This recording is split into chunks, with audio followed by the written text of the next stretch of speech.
Welcome to the Biblical Leadership at Work podcast. I'm your host, Jason Woodard. Today, I'm super excited to introduce our guest, Dan Kapenga. Dan is an experienced finance and insurance professional currently serving as regional manager at Zurich, where he spent over 12 years helping businesses navigate risk with tailored insurance solutions. Before his role at Zurich, Dan worked as a finance manager at Elhart Automotive, gaining valuable expertise in financial management and client relations. But beyond his professional experience, Dan is also an author and a man deeply committed to biblical principles. His book, How to Live Pure in an Impure World, A Radical Fight Against Sexual Immorality, offers practical and faith-driven guidance on pursuing purity in today's culture. Dan brings a unique blend of business acumen and spiritual insight, making him the perfect guest for today's conversation, where we'll be discussing faith, leadership, integrity in the workplace, and how biblical principles shape our daily decisions. So Dan, brother, welcome to the show. Thank you. Appreciate thanks it. for joining us. And I'll say too, I didn't even know you were an author until I was started preparing for this. So you came to me as a reference from another one of our guests, Nate Mearsma, who I just interviewed. You guys are cousins, right? Yes, we are. Yeah. So that was cool to find out about you being an author. So we'll talk about that book. But let's, as we always do when we get started, Dan, tell us a little bit about just kind of professional background. How did you get where you are? How did God lead you up to this point in your life professionally? Yeah. Thanks again for having me, Jason. So really where I got started is, I started working in the automotive business very young. I actually started detailing when I was 14 years old. Opened a detail business in my dad and mom's actual pole barn when I was 17. And I just kept driving forward in the automotive industry. Became a salesman for Elhart back when I was 18 years old, and just worked my way through, the ranks at Elhart. That was, I remember back, opening that detail business really kind of paved the way, kind of grinding through, learning how to create my own business cards, brand myself, go to a dealership and, let them know about what I did and where I learned that trade was a really good start for me. So once I really got through Elhart, I started going to college at Davenport University, and I commuted. So I went to school. My goal and my dream was to have no debt in college. I didn't want to have that added stress, so I went all year round. And at the same time, I still worked at Elhart while I went to college, and that was how I went to college. Nice. Went to college debt free. So, through that time in my life, I also got married to my wife Amanda. We've married 22 years, and we're high school sweethearts. So we started dating in my junior year. And so she watched me through the whole transition when I was detailing, going to college, summer school, all those things where, life was busy, life was crazy. But when I look at leadership now today, and I look at some of my greatest memories, it was back in that crazy time in college when I was picking up a car, going to school, detailing at my dad's barn, going back, dropping it back off at the dealership. Again, it was a crazy period, but it was a great period because I learned so much about discipline, persistence, financial responsibility. So when I was at Elhart, again, my goal was just to prove myself. So I was a salesman. I got promoted in 2004 in the finance department. I worked in the finance department from 2004 to 2012. And, really what happened, the reason why I left Elhart is my wife and I, we felt God calling us. I've never heard God speak audibly in my life. I know some people have, I haven't. But we were in a church service and we really felt the Holy Spirit speaking to us at the same time and that we should be foster parents. So we got into the foster parent. We got our foster license in 2011, and we left Elhart in 2012 because I just couldn't, our marriage couldn't handle two foster kids, our own children, the crazy hours that I worked at Elhart as a Yeah. finance manager. I was working bell to bell every day, Saturdays, nights. Yep. So that's really what happened is we really felt like, how do I be a godly dad? How do I be a godly father? How do I follow this, obey God when he wants us to do fostering and be a finance manager? So that's really what led us down a different path. So kind of a crazy story, but I was at breakfast with a competitor, a guy that trained me, and he told me about this opportunity at Zurich. So he's like, Dan, you'd be the perfect fit. You really need to call this contact. And I did. And, one thing led to another, and that's kind of what led me to Zurich. But the foster, back in 2011, when we decided to obey God and get our foster license, that's where everything kind of changed. I would say I was kind of in a rut. I was kind of in a working too many hours, allowing my job to be, the verse in the Bible where it talks about being slave to your lender. I think I really allowed work to be my God too much at that time. So the transition was amazing, and we started, we started having kids come in our home, which was a massive blessing, a massive challenge. We can talk about that more as well. And then I went to Zurich, where I'm at now. I've been there. It'll be 13 years in September. So that's kind of the journey of how it all happened. I want to go back real quick to that when you guys decided to start fostering. So you said you were in a church service and really felt led. Had you guys talked much about that up until that moment? No, nothing. No, so we had our first two children, Malachi and Cora. Malachi's 18, Cora's 16. We have 5 kids, ages 18 down to age 6. And after we had our first 2 children, we were told medically that we really shouldn't have any more children. So a couple of years later, we just felt in this church service, we both felt God. That we felt the pull, we felt the Holy Spirit really talking to us, and that's kind of where that went. Wow. That's amazing. That's amazing. My wife and I at one point talked about it when we were struggling to have our third. We didn't pursue it, but certainly I have a very close friend. He and his wife have fostered 5, adopted 3 of those 5, and working on adopting the remaining 2. And it's been incredible. I mean, it's such a I don't want to say it's such a quick change in your life. I don't want to say a disruption because that sounds too negative, but I mean, all of a sudden you have whatever amount of kids or no kids, and then all of a sudden the next day you've got 2 or 3, and definitely it's a calling. I mean, it's just as another story, I have a lady I serve on a board with who's older than me. Her and her husband are older than me, and they're fostering 2 or 3 young kids. And I'm like, they're called to do it, and you have to be, because it's a huge challenge. Especially, they're not young people anymore. I mean, and so that makes it even more difficult, to do that. So praise the Lord for that calling on your guys' life. So still a full house right now. We usually talk a little bit about family, you and your wife and the children. Are they all, so they're all still home? Yeah.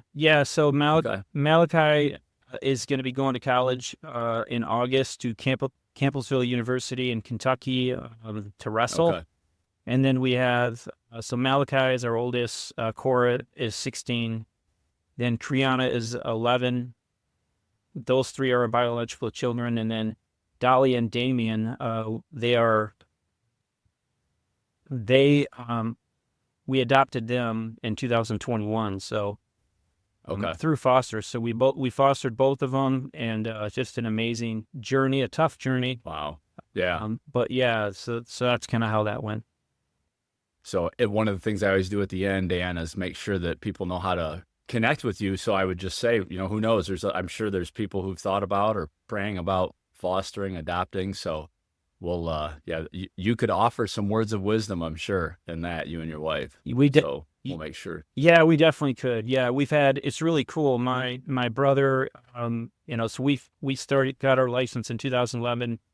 My brother and his wife, they got involved in the fostery, got a foster license, and then my sister-in-law, April, and Matt, and brother-in-law, they did as well. So trying to it's a community thing, and it's Yeah. amazing how God has used our family in that ministry. It's been incredible.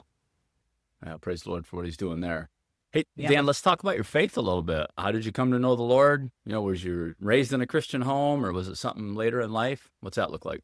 Yeah. So, my story is when I was 7 years old, my mom and I were on the couch in our living room, and we went to church.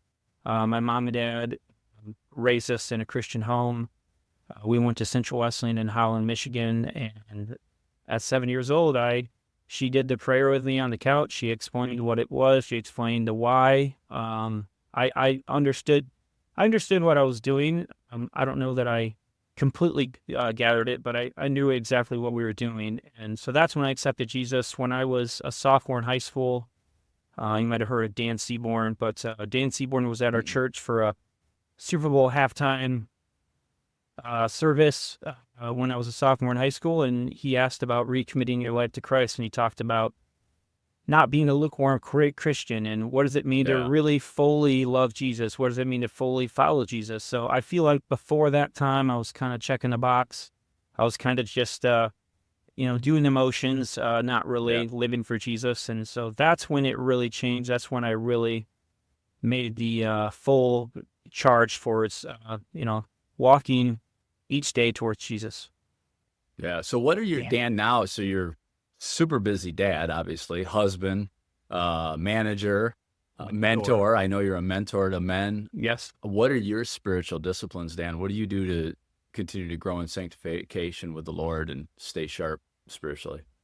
Yeah, several things. But I would say a couple of things that I do on a regular basis. Number one, I'm going through the year Bible plan right now. So this morning I was in the book of Job, and so that is a huge motivation for me. I've done it several times, but so that's a big deal. Reading the Bible every day. And then the other one is I'm in an accountability group. And about 19 years ago, I got asked to mentor a guy, Matt Brott, and then that led into 4 or 5 guys that we've been going every 2 weeks. We go to a different house, and we read the Bible together. We pray together. We talk about our life. We talk about our journey. We really walk side by side through the challenges of life together. We've been doing that for 19 years. The same guys. We've rotated a couple in and out, but for the most part, the core men of that group has never changed. And I can tell you, we watched each other go through amazing things. We watched each other go through really challenging things, deaths in the family, addiction, you name it. We've fought hard together, and that has been a massive discipline, because every 2 weeks, I got guys asking me, "Hey Dan, how you doing in your purity? Hey Dan, are you looking at anything that you shouldn't? How you doing in your prayer life?" So that's big.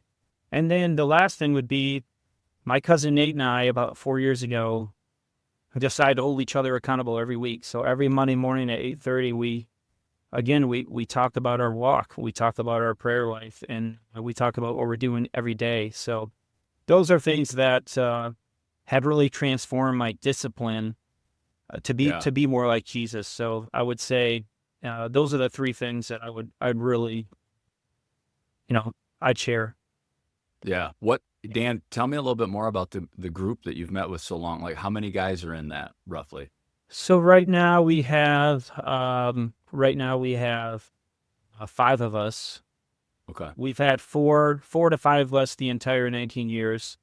And so we get together every 2 weeks. The first half hour, 45 minutes, is every person will share, where are you in life right now? How are you doing in your walk with God?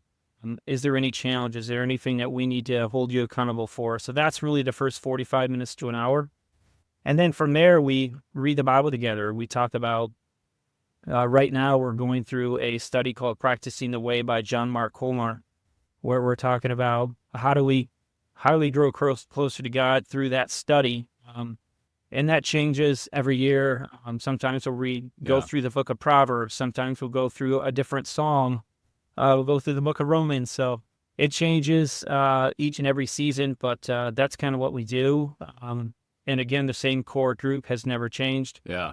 And that has just blessed my life so much. I'm sure.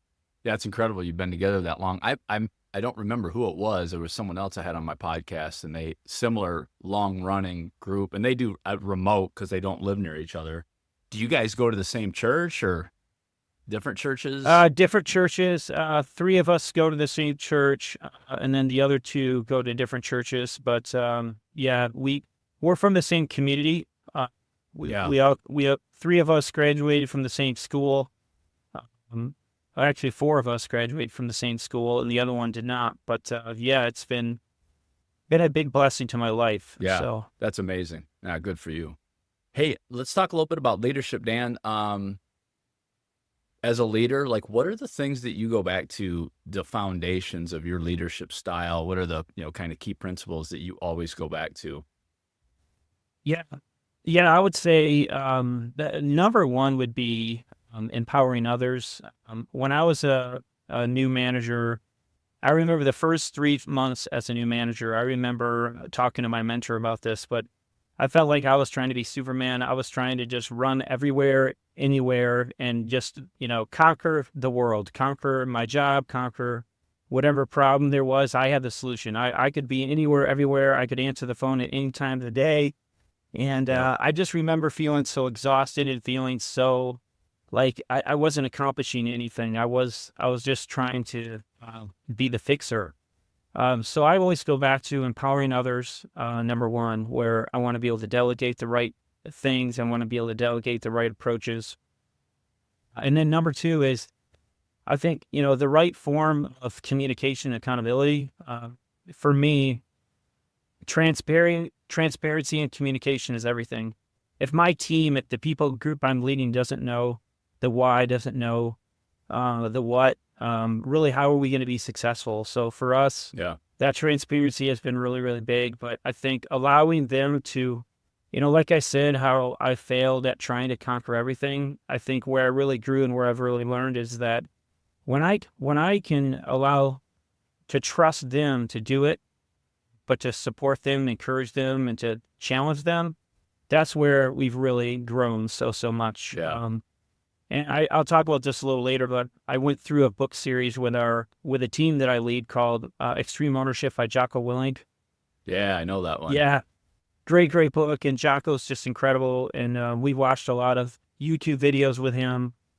We've also gone through this book with him, and that book really allowed our team to really, again, empowering others. How can each person be successful? Not how can I be successful, but how can I help support them, encourage them? So those would be really the first two, empowering others, and then that transparency. But then the last one would be the accountability piece.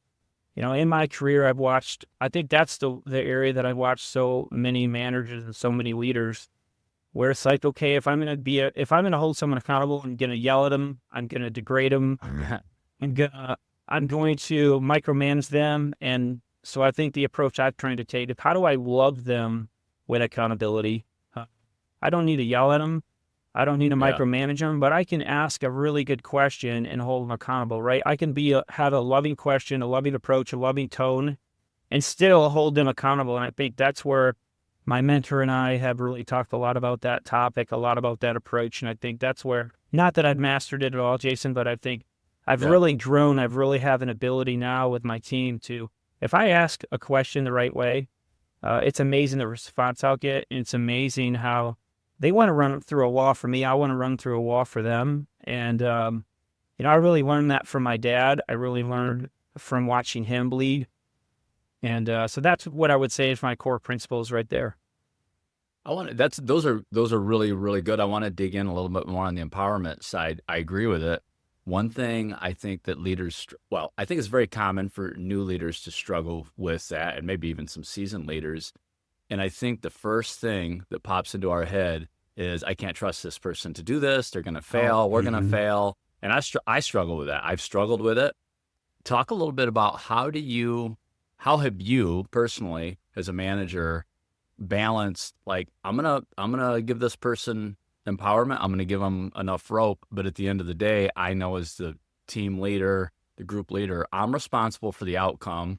So I can't let us fail catastrophically, but I can let this person struggle and fail a little bit. Like, that safety net is how I think about, I'm going to, it gets away from micromanagement, but you also can't be completely hands off and say, well, this person failed, and so it's really their fault. Well, you're as the manager, you own it still. So talk a little bit about, how do you balance that? Because I know that's a struggle that people work through. It definitely is a struggle, and it's definitely a struggle in leadership to know that fine balance. But for me, what I would say to answer that question, Jason, that I had a recent hire about a year ago where I think this is a really good example.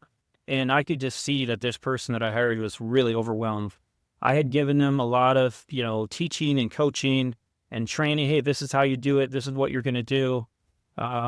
Here's your territory. These are the customers, and here's your prospects. All of those details.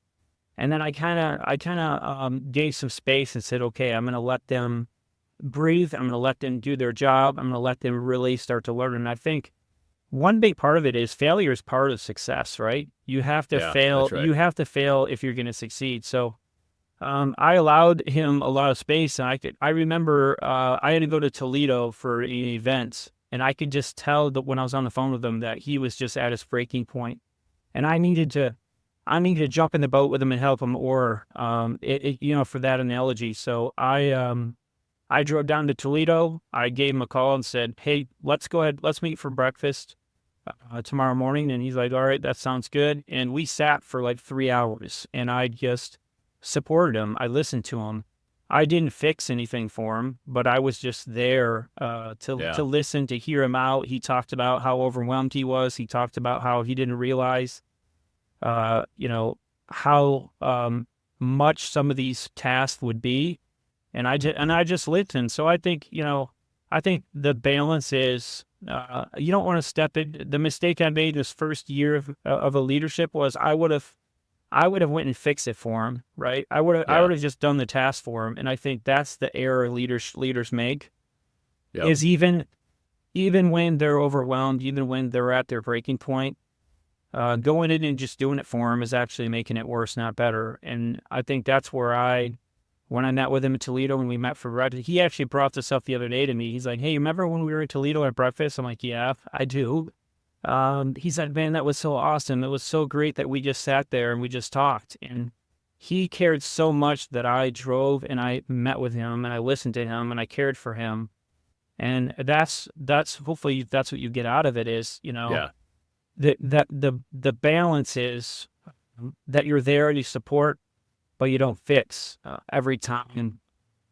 And I know that that's an area that I've had to really look at the mirror and really self-reflect myself, because that's where I probably made the most mistakes.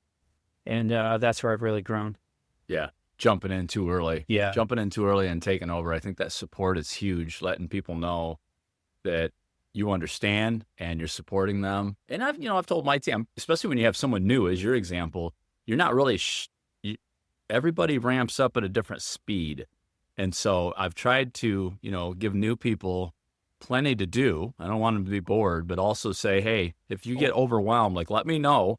I don't want you to just be struggling and be overwhelmed and not say anything, because I can help in some ways. I can listen, possibly, pull back some of that work. But no, that's good. I think that's huge. The other piece you talked about on that accountability, it's funny, Nate and I, your cousin, talked about that very same thing, and how you must, as a Christian leader, be able to hold people accountable in still a loving way. And, that's to do both. Because really, you think about our children, right? I mean, you're a dad of many children, and it's the same model that we hold them accountable because we love them, not because we're angry at them. And when we hold accountable in anger, that's not right. That's sinful. And we do it. I mean, it's something we have to be on guard about, but coming alongside somebody. And I think that a frustration that I know I get and people get in the accountability piece is if they weren't clear on the expectations. Like, you're holding me accountable for something I didn't really understand you expected of me. And so, yeah, that's important that we're reiterating clear expectations with people all the time. So there's no surprise. I know, again, that's, something that'll frustrate anyone super quickly on that. When you were a young leader, you talked a little bit about this, Dan, already. Maybe it's on this piece we just discussed, but like, what was the biggest struggle that you had as a young leader? Have you overcome it? Have you worked through it? Do you still have to manage it, or have you just like had total victory over whatever that was? Yeah, yeah, I did kind of already speak about it, but I would say we did a survey recently where our Zurich hired an outside source to do a coaching survey with our team. So every single one of my employees got a survey, and they had to answer questions about, does Dan micromanage? How is he as a leader?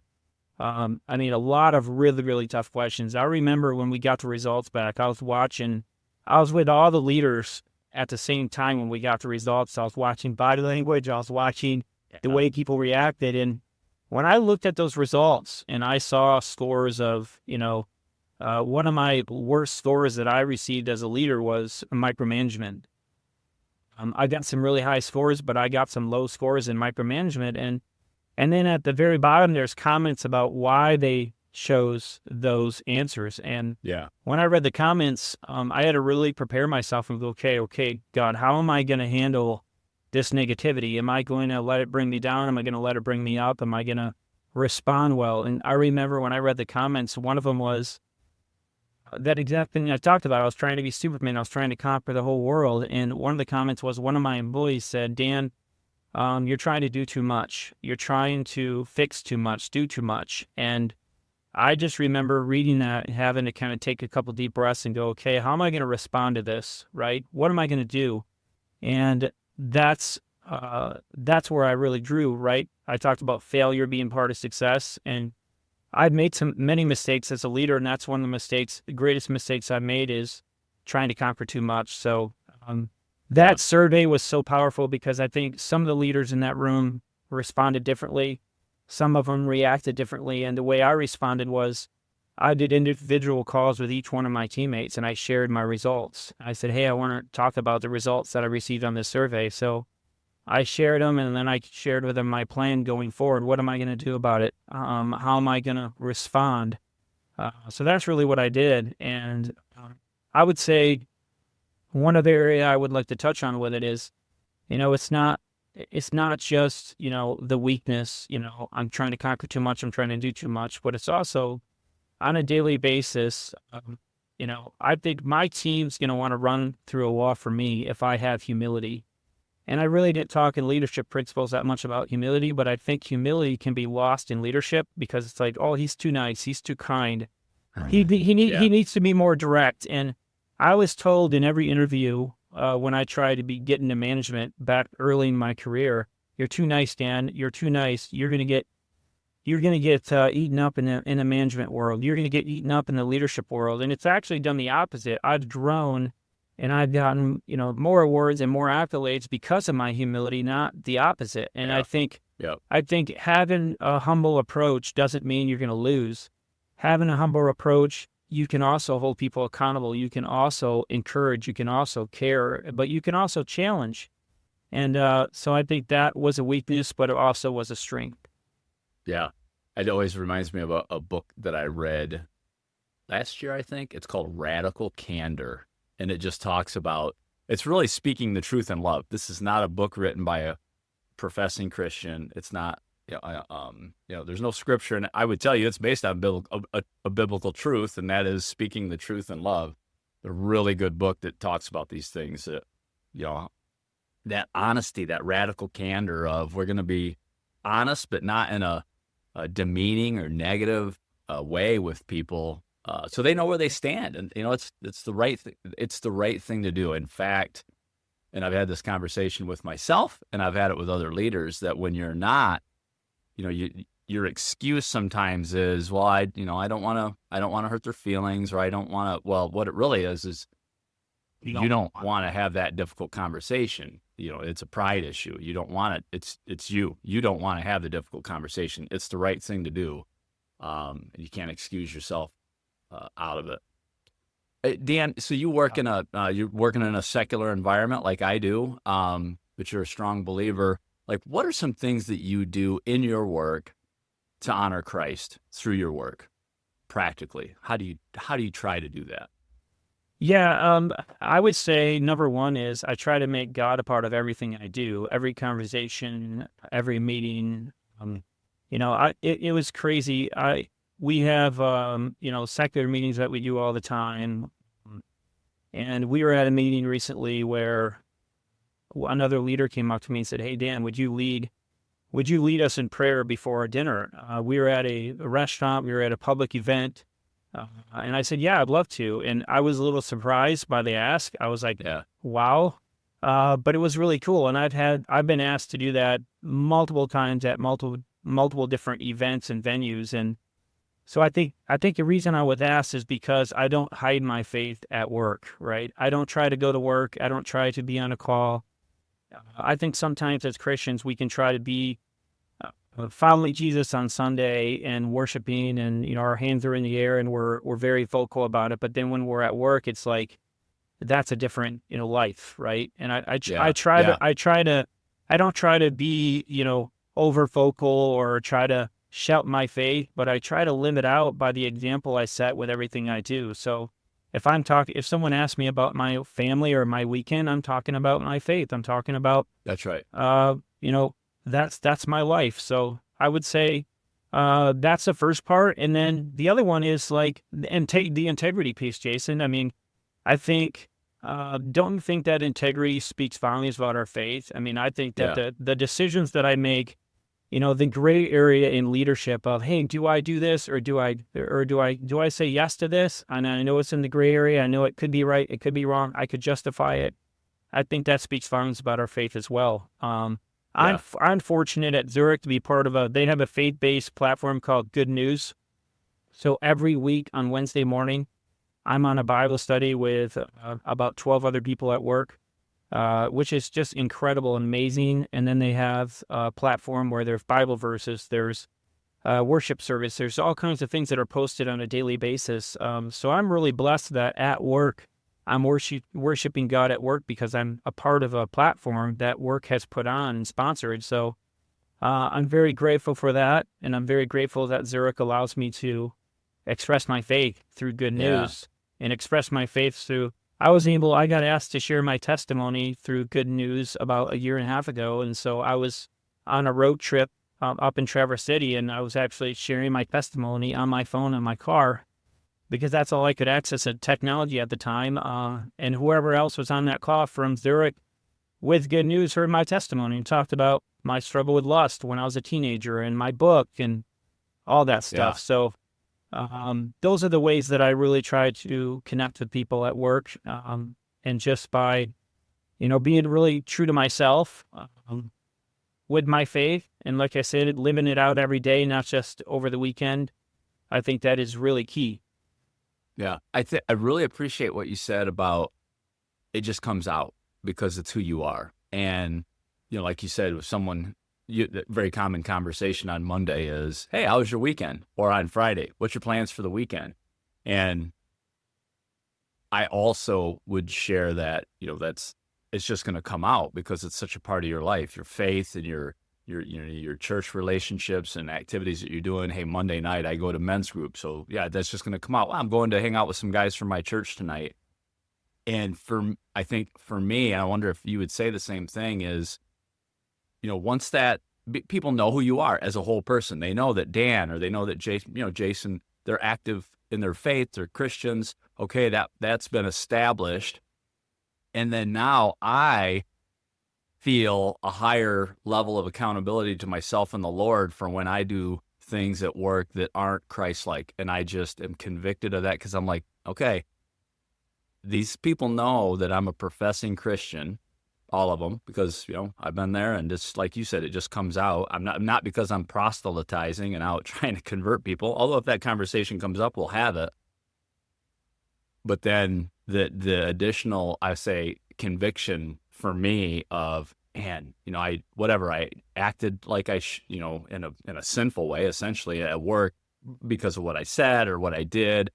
And I'm like, man, these people, how does that dishonors the Lord? And it's like once that's been made public, and if you're living your faith in that way and working in a way that's just, you're open to who you are, there's that additional accountability, I feel, for me at least. Definitely, 100%. I think that, we talked about the gray area, and I think as leaders, I travel in my job, and so I said this to my wife a long time ago. I said, you really find really truly who you are when you're in a hotel, when you're away from your family in another city, in another country, and it's like, that's right. Who are you when you're in Chicago or Texas or Europe, when your family's home and are you living out? Are you making the right decisions? Are you going out too late? And what are you acting like around the people that you're with? Yeah. So, nobody there. And even I will say that the travel, because I don't travel a ton for work, but I have over the years. And, there's times you're in a city and even not with anyone that you work with, you're just because you're going to a conference or whatever. And it's like, who are you when there's no one there, no human eyes to hold you accountable, and it's just you and the Lord? Yeah, that's huge. Yeah, Nate and I both travel for our jobs, and so that is a conversation we talk about all the time about who are we? Who are we in a hotel? Who are we in another city versus who are we at home? And if my wife saw me in a work environment, what would she say? Yeah. What would she see? And so I think those challenging questions really are important when you really talk about our faith. At the workplace, it's really big. So, I did an event recently where I was at work and, I had to really kind of test myself. I was out late with a group of people and, I had to go, okay, how am I going to be Jesus? Sometimes at work, there's drinking, there's, not saying that there's, craziness happening, but, in that world that can happen. And so I try to really, be godly in those situations. And I really try to look at how do I, even though maybe at that situation, I'm not, asking someone to talk about my testimony, right? I can still be Jesus in that situation. And that's really, I think that's where I shine the most is in those situations. I think I can really love them, listen to them, and really be Christ-like, even in a secular situation. Yeah. I've had 2 times I've had an opportunity that I was very glad to have, to where somebody I worked with started coming to my church.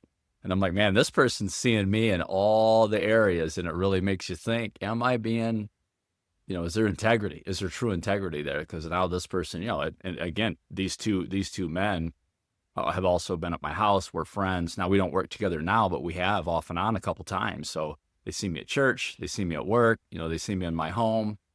And I'm like, these guys really know who I am. And, they've stayed with me, so that's good. They must see some level of integrity, and I'm thankful for that. So that's good. Yeah.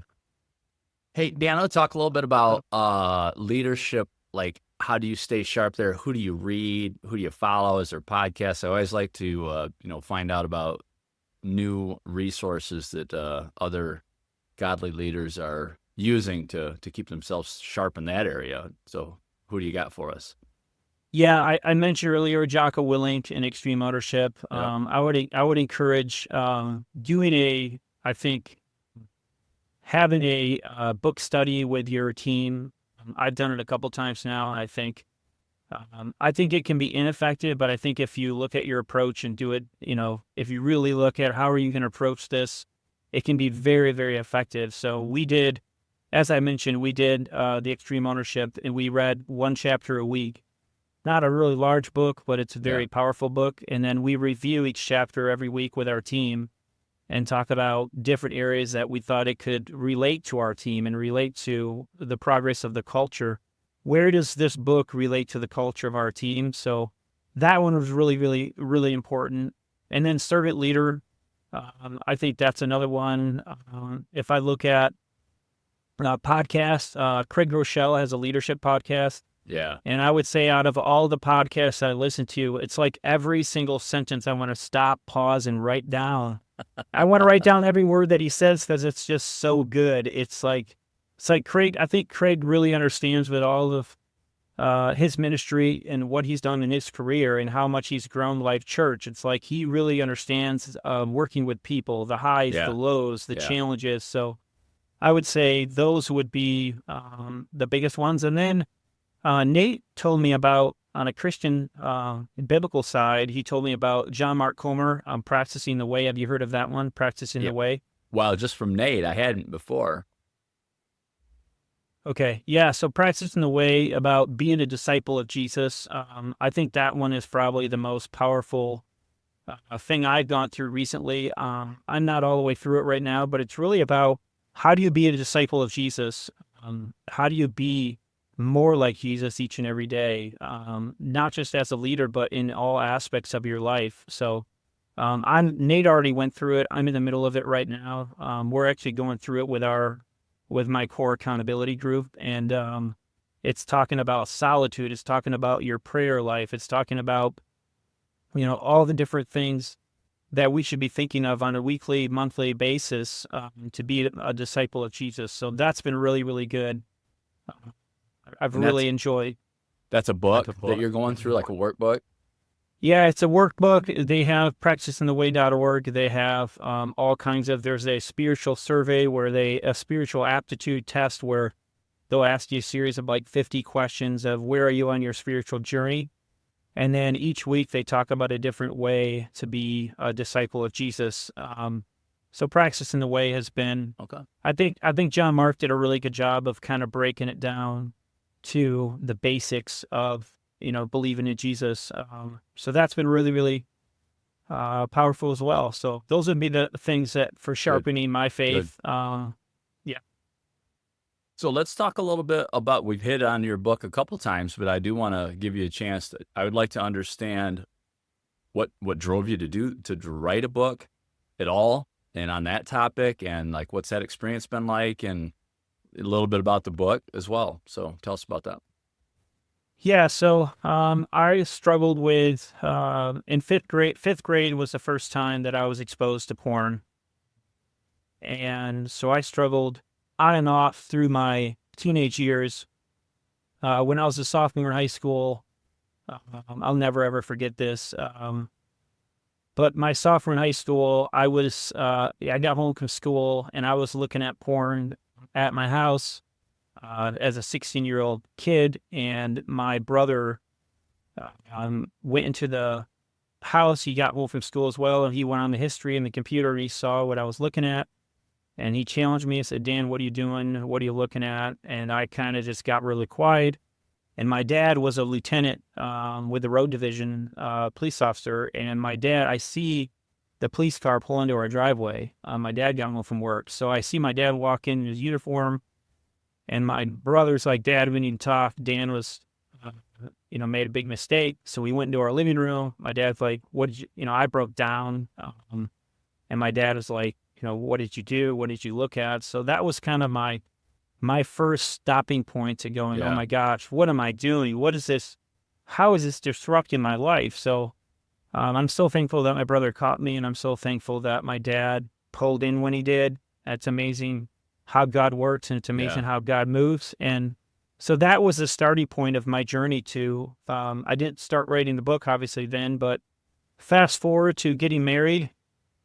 I was in, premarital counseling. I probably should have been more aggressive on the way that I approached my struggle with lust, and I should have done a better job. So I kind of brought lust into my marriage where it wasn't completely gone. It was still a problem.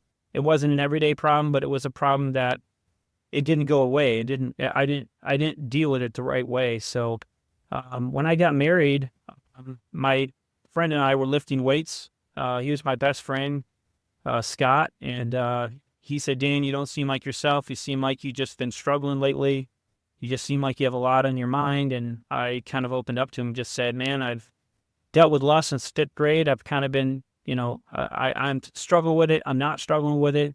He's like, dude, you got to figure this out. This is not okay. Does your wife know about it? I'm like, well, yes and no. So that is really where, everything kind of stopped. I shared with my wife the struggle was more than what I really told her. I shared with her that it was really an addiction. I started to get help. He went to counseling. I went to counseling. And I told my dad, and my dad and mom, that I just felt like God calling me to write about it. I felt like God was saying, I kept saying back to God, I'm not a writer. I don't know how to write. And God kept saying, well, I want you to write. I want you to write about it. So I made a commitment to God for a year that I would spend an hour a day writing about it. So I woke up at an hour earlier every day. I woke up at 4:35 a.m. and I wrote for an hour every day for a year, and that's what created my book. Wow. That daily discipline for writing for an hour every day. So that's kind of how the book came to be. And I've, just really grateful that I was, disciplined enough to actually follow through and do it. And, I'm grateful. My dad said, Dan, no matter how competent or unconfident you are as a writer, if you can change one life through this book, if you can obey God and change one life, that's what matters. And so I'm really grateful that I did it. There's been a lot of opportunity that's come from it, with just trying to, so many guys call me and said, hey, Dan, can I share with you my journey? And what's really going to shock you, Jason, is I spoke recently at a youth event, and everybody thinks that just guys struggle with this issue, right? It's a teenage boy thing. It's not. And so I had three teenage, 15 to 18 year age women come up to me and tell me about their struggle, because it's so rampant nowadays with technology and your phone, social media, Instagram, Facebook, Snapchat. So that's why I wrote the book, and I really feel like God's called me till the day I die to really try to help men, women with this issue, and to be vocal about it, and to really be bold about it. So I try to be bold, and I try to be vocal about how it's so damaging to your brain, it's so damaging to your body, and it's very toxic on what it does to your attitude. My attitude towards my wife is the greatest thing that changed with porn. The way I treated her, the way I talked to her, the way I reacted to her. And I'm ashamed of it, but I'm really thankful that God has used me as a tool and as a vessel for Him through my failure and through my struggle. So that's what I would share about my book. Thank you. No, I appreciate that, Dan. We'll link to the book. I'm guessing or Amazon. I can link to it right on Amazon, and I'll do that. You can. Yep. When you said it may surprise me about some of the younger ladies, I recently read an article, and I wish I could remember where it was, and I cannot. It was eye-opening article about was it Gallup? Somebody, man, I wish I could remember now, but somebody has done a legit social survey in the last couple of years. I almost want to say it's Gallup. It was a well-known surveyor. I think it was Gallup, but forgive me for not knowing. It was a fascinating article. The statistics were, when I say fascinating, were really, they were shocking, because what I got from it was the amount of young women now that are the percentage of young women, and we're talking late teens, early 20s, into the 30s, so whatever generation they bucketed it by generation. And I'm not an expert in that. I don't remember what generation that is now, but of that generation now, that's increasingly more, when they have an anonymous survey, that they're answering, I view porn on a regular basis. Certainly, I wasn't surprised the men, because I know that's a real issue and has been for a long time with men. I mean, it's a problem, and it's unfortunately it's very easy to hide. It's easy to access. I have two boys. I have two boys and one daughter that I've raised, and I worry. That's one of probably the biggest things that I worry about with my two boys, and how it can impact your spiritual walk and your relationship. So it's a huge problem. So I think that's just a giant amount of courage for you to have written that book and talk about it. And so again, we'll link to the book. We're going to let people know how they can get a hold of you for encouragement. There's another a gentleman I had on the podcast over a year ago, and actually he's a mutual friend of mine and Nate's, that shared some similar experiences and has done a lot of things from a ministry standpoint to help men in that area. So, so thank you for sharing that. No problem.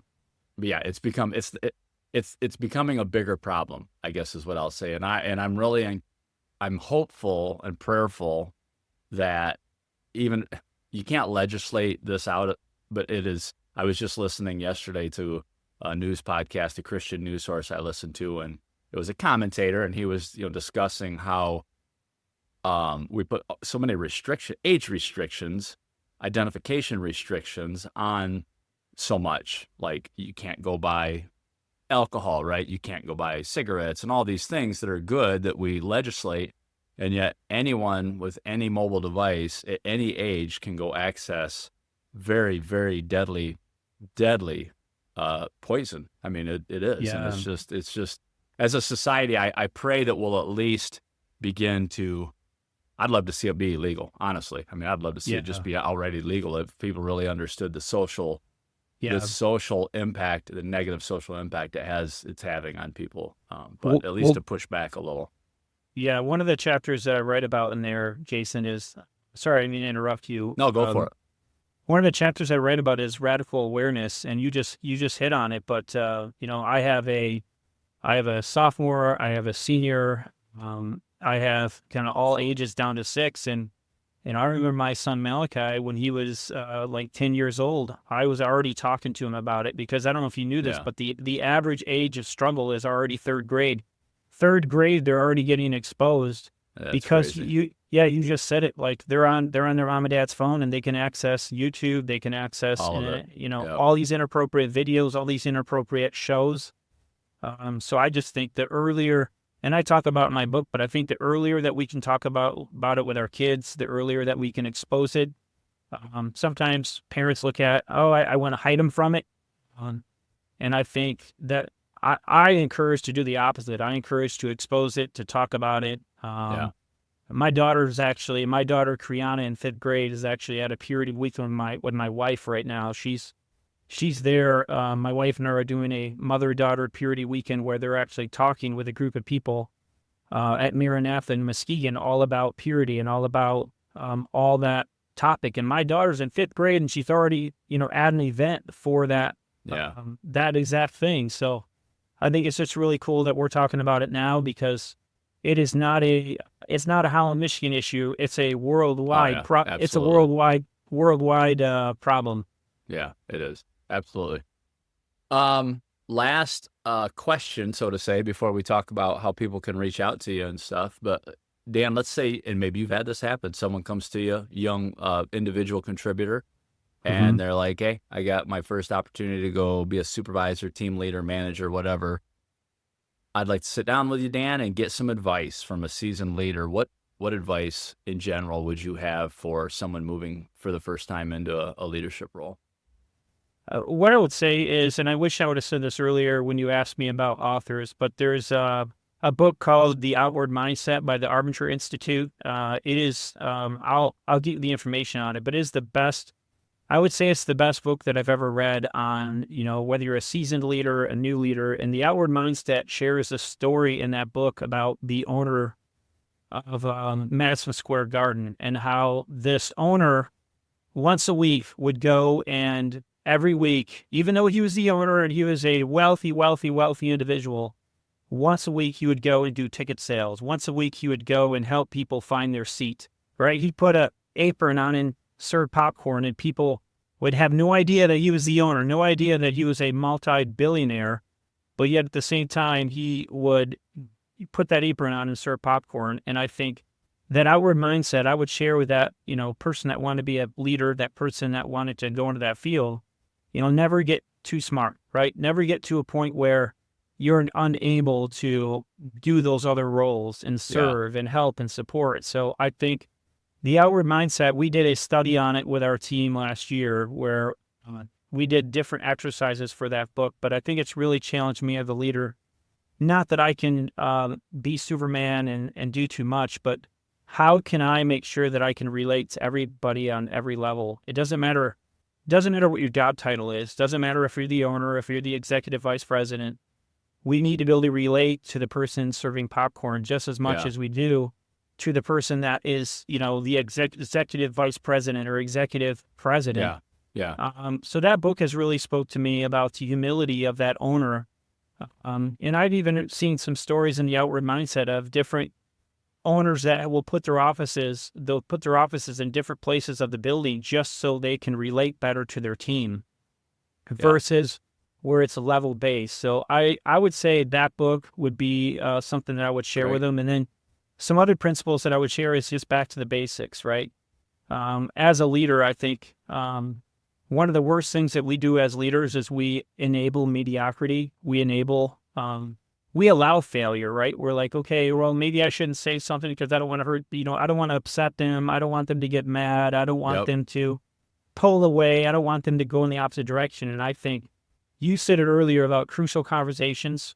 I think you said it a little bit ago. And I think my co-leader and I think one of the things that we're really, really good at is the crucial conversation piece. So I would say to a new leader that, get really, really good at having crucial conversations with your people. Don't be afraid to talk about the tough things, right? Yeah. If you're afraid to talk about the tough things, you're going to enable mediocrity. You're going to enable failure. And you don't want to do that as a leader. You want to challenge and encourage to have those really, really difficult, crucial conversations. So I've had some really difficult conversations with my staff, but I would say that they'll run through a wall harder for me, just like I would for them, because we're so transparent on that level with them. Yeah, like there's a trust. There's a trust. Yep. So that's what I would say. Yeah, that's what I would say. That's good, man. I appreciate that. I've never heard of that book. I think all these shows, I've never had someone recommend it. So thank you. I just was looking at it. So I'll link to that as well. I could say a lot about just those crucial conversations and how when they're not addressed, man, the damage, and you will have, as a leader, you will have to deal with it, and it's only going to get worse. It's like cancer. I mean, it really is on a team, and I could give a lot of other analogies, but it's going to get worse and worse. So address it early, and it's a lot easier to address early, and you do build that trust that you talk about, Dan, that people, people appreciate that. So I had a mentor tell me, Jason, about 2 years ago. He said to me, I was in a different role, and he said, Dan, two greatest things I can tell you as a leader is, number one, encourage your people, and number two, don't ever surprise your people. Don't ever surprise them. If they're surprised about something that you should have told them, then shame on you. Shame on you. That's right. Yeah. Don't surprise them. You should be transparent with them enough where they always know what's coming.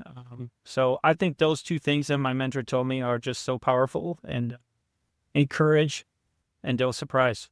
Yeah. No, that's good stuff. Hey, I said that was the last question, but I lied. I got one more. What do you hope to leave?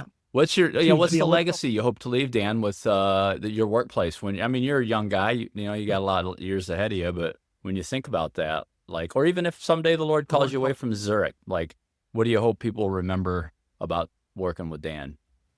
My dad passed last August from a stroke, and my dad is my best friend. And so I really got to watch my dad in his career. I got to watch him as a leader, and I would hope that, like my dad's legacy of the way that he left this earth and went to heaven, I would hope that my legacy is that I had love in my approach, right? I had love in my accountability, love in my communication, love in my encouragement, love in my challenge. And I think I worked for a manager years ago that was very degrading, and everything I did, he degraded.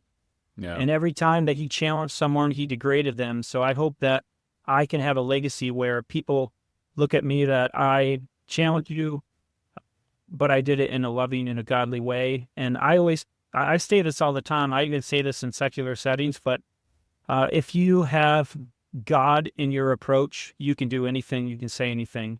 If you have love in your approach, you can talk about the worst topic on earth. And if you have love and God in your approach, it's not going to come across in a negative way, right? Because you have that in your approach. The number one word in the Bible, used the most times in the Bible, is love. And I think as a leader and as a legacy, I hope that people would look at me, at Dan Kapenga, and say, man, he could have some really, really tough conversations, but he did it in a loving way. Yeah. He had enough respect for me. I wrote in my book that it's easy to find someone to tell you what you want to hear. It's really hard to find someone that will tell you what you need to hear. Yeah, those are right. those are two very different things, right? They are. So Yeah. I think that that's where I really want people to remember me, is that I'm willing to tell you not what you want to hear. I'm going to tell you what you need to hear, but I'm going to do it in a godly way. Yeah.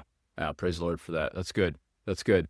Hey, what's the best way for people to get in touch with you? I got to believe you may have some folks that want to reach out to you and talk to you some more about whether it's your book or just network with you.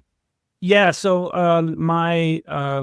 my email, I think you have my email and my cell phone. So both of those are the best way to reach me, and I'm happy for people to reach out to me in those ways. Outside of that, I'm not massive into social media, but I'm you can contact me through those ways anytime. Okay. Yeah. All right. Well, that's cool. We'll put a link to your email in the show notes. Tonight, you're on LinkedIn. I think you and I connected there. So another way Yes. for, a lot of professionals use that too. So good. Yes. Good, Yep. good. I am on LinkedIn, and you can connect with me there as well. Good. All right, brother. Well, hey, thank you for taking the time out of your day today to meet with me and talk to the audience. And man, I just really appreciate. Yeah, it's been an inspiring conversation. Challenging, always is challenging to hear from another leader. A reminder of the fundamentals we need to be practicing. So thank you, Dan. I appreciate it. Yeah, gladly. So, and to the audience, hey, thank you for tuning in again this month and listening to another leader who's striving to honor Christ in their work. If you could take a moment to rate the podcast, that would be much appreciated. That helps others to find it. If you follow us on YouTube, subscribe and like and follow us there as well, and share it with others that you know that it might be a helpful tool to them as well. And so I'll see you again next month when we talk to another leader striving to honor Christ in their work.